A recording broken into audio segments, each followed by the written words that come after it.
నిలబడుతుంటే ఉపాధ్యాయులు రేపు పొద్దున్నే ఆ పాఠశాలలో కానీ కొత్త పాఠశాలలో కానీ చదువు చెప్పడానికి చాలా ఇబ్బందికరమైనటువంటి పరిస్థితి ఏర్పడుతుంది.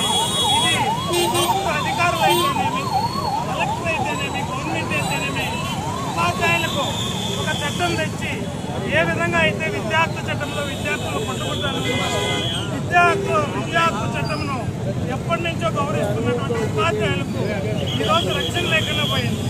ఈ రక్షణ కల్పించాల్సినటువంటి బాధ్యత ప్రభుత్వం పైన ఉంది.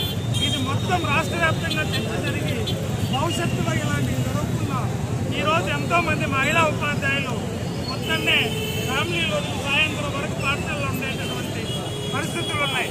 అలాంటి పరిస్థితుల్లో 8వ తరగతో 9వ తరగతో విద్యార్థులు బడిలో ఉండి ఆకతాయిలకు వెంటనే శిక్ష పడేటట్టు చేసి మాకు కూడా పవర్స్ ఉండాలి. విద్యార్థులను కొడితే పోలీసు వాళ్ళు ఏ విధంగా అయితే మాకు కానీ అధికారులు సస్పెండ్ చేయడం కానీ చేస్తున్నారో, ఒక విద్యార్థి క్లాసులో సస్పెండ్ చేసి ఇబ్బంది పెడితే లేదా అల్లరి చేస్తే క్రమశిక్షణ పెట్టేటటువంటి హక్కు మాకు కల్పించాలి. దానికి భద్రతను కూడా ప్రభుత్వం కల్పించాలని ఈ వేదిక నుంచి కోరుకుంటున్నాను.